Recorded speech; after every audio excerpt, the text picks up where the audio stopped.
dari kuasa hukum benar-benar membela Peggy? Ya saya sih alhamdulillah semua pada mendukung Peggy karena Peggy tidak melakukan kejahatan itu. Nah saya hanya terfitnah. Kenapa pihak kepolisian tetap bersikeras kalau pelakunya adalah anak saya, sedangkan anak saya tidak melakukan itu?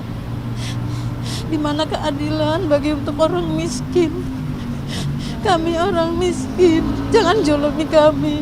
Kami makan pun dari Peggy itu seadanya. Sekarang tidak ada Peggy. Siapa yang mau ngasih makan adik-adiknya juga saya. Mbak. Makasih. Ya, makasih ya. Bang, izin boleh. Yanti ada mau sampaikan lagi? Ya, kalau memang kenapa kita melakukan pra peradilan itu karena bukti-buktinya sangat bahan Eki dan Tina itu tidak ditemukan terhadap Peggy Setiawan. Jadi makanya kita mengajukan pra peradilan. Itu aja. Kasih dulu bang. Nah, udah ini tanda terima ya nih. Iya. Oh iya nih. Ya, kami penasihat hukum Peggy Setiawan ya, bersama ibunya Peggy Setiawan juga, ini adiknya Lucy ya, mendatangi Mahkamah Agung ini menyampaikan surat permohonan.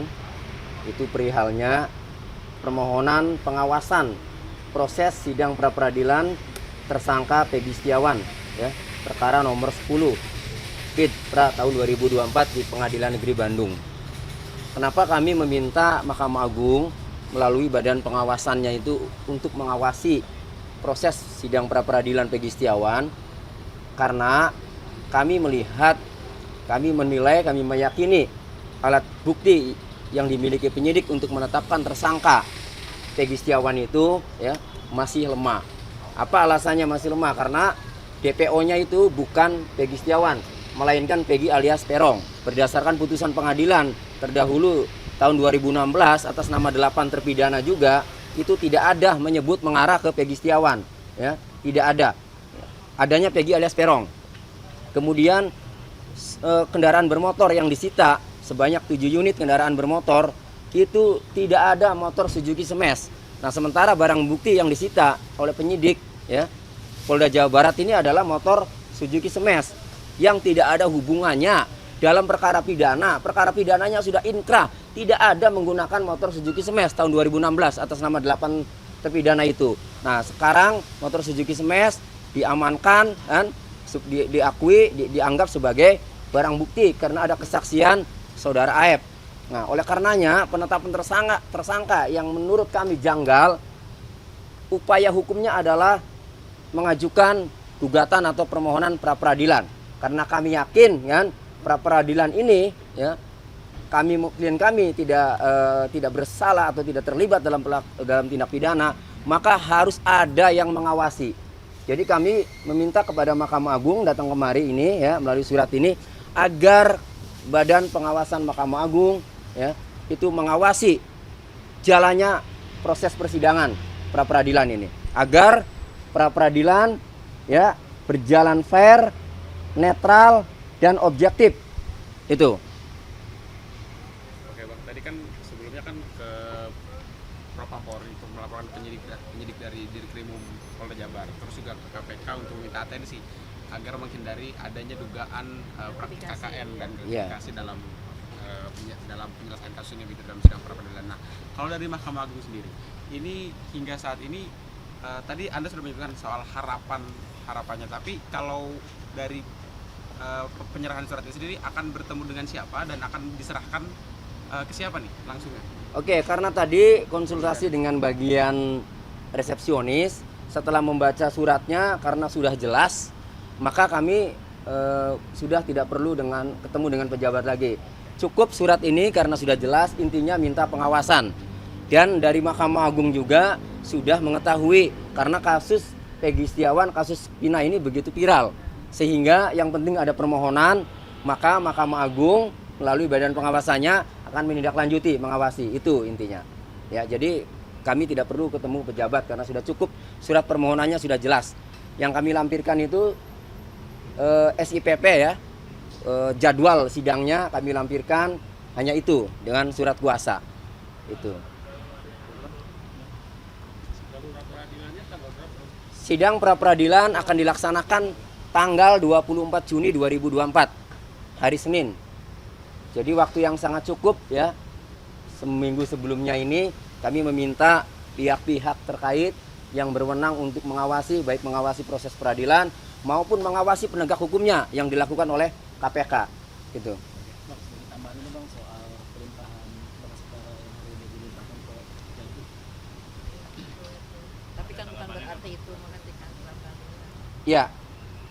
Jadi pelimpahan berkas perkara itu kan kewenangan penyidik yang diatur dalam KUHP. Jika penyidik merasa berkasnya sudah lengkap, sudah siap untuk disidangkan ya, atau sudah lengkap, silakan saja, itu kan kewenangan penyidik dilimpahkan ke kejaksaan atau penuntut umum. Namun penuntut umum juga tidak boleh ya asal menyatakan lengkap. Penuntut umum pada Kejaksaan Tinggi Jawa Barat harus berhati-hati.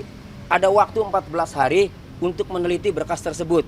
Bila mana penuntut umum menilai berkas itu belum lengkap, belum siap untuk disidangkan, belum siap untuk dilakukan penuntutan, maka penuntut umum wajib mengembalikan lagi kepada penyidik disertai petunjuk-petunjuknya.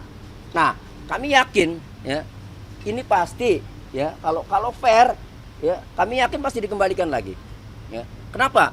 Karena kami sudah meyakini sejak awal juga ini Peggy Setiawan bukan Peggy Elias Peron. Lalu bagaimana alat buktinya menyeberang ke Peggy Setiawan? Itu apa alat buktinya? Hanya dari pengakuan-pengakuan saja kan. Nah, oleh karenanya kalau penuntut umum menyatakan lengkap memp21kan berkas yang kita jelaskan, yang kita ketahui, yang kami jelaskan tadi, masih minim alat bukti, kalau menyatakan lengkap, silakan saja, bola panas nanti ada di jaksa penuntut umum. Pasti kami akan melakukan langkah-langkah lagi. Itu. Selain di persidangan juga pasti kami akan berjuang secara maksimal ya. Siapapun saksi-saksinya yang katanya memberatkan segala macam, tapi di persidangan akan terbuka, akan kami cecar. Dari mana bisa tahu? Karena begini, kasus ini ya, kalau putusan pengadilan itu motifnya itu kan ribut antar geng ya. Jadi DPO Andi menyampaikan kepada yang lainnya ya, teman-temannya 10 orangnya, ada 11 pelaku kan ya, itu bahwa ia sedang bermasalah dengan geng ekstisi, minta kepada Monreker, geng Monreker, geng motor Monreker, agar mencari rombongan geng ekstisi ya. Lalu tiba-tiba lewatlah Muhammad Rizky sama Vina ya, boncengan dengan memakai jaket ekstisi. Akhirnya terjadilah sampai korban nyawa, sampai ada korban nyawa. Nah, klien kami ini bukan anggota geng motor Monreker, bukan.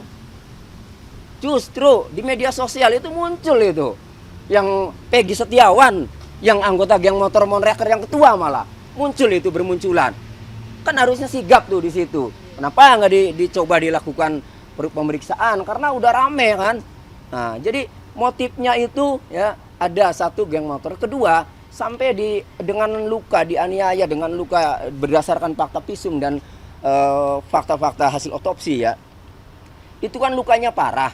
Berarti kalau parah itu ada dendam. Ya, kalau dendam sakit hati berarti kenal, saling kenal. Ada permasalahan, nggak mungkin ya. Hanya orang gila yang nggak kenal tiba-tiba membunuh. Tetapi kalau orang waras pasti ada permasalahan, pasti kenal. 8 orang yang sudah divonis itu kan tidak mengenal korban Vina Eki, apalagi Peggy Setiawan. Ya, itu orang-orang kuli bangunan, tidak kenal dengan Vina Eki. Jadi dari mana? Kalau menggali dari motif aja ini nggak ketemu. Makanya kami yakin sekali. Nah, Vina pun yakin bahwa bukan. ya, keluarga Vina juga meyakini bahwa Peggy Setiawan itu ya, diragukan adalah pelakunya itu. Nah, oleh karenanya, karena kami yakin upaya-upaya ini dilakukan untuk mencegah agar jangan sampai hakim memaksakan penetapan tersangkanya dengan misalnya dengan cara disuap dan seterusnya. Makanya kami meminta agar KPK, Badan Pengawasan Mahkamah Agung, agar mengawasi jalannya proses persidangan biar putusannya adil, biar berjalan fair, objektif ya, tidak berpihak. Itu. Ibu kelihatannya sedih sekali. Boleh sedikit Bu tanggapannya seperti apa? Soalnya Mana-mana Bu? karena hukumannya kan nggak main-main, jadi khawatir.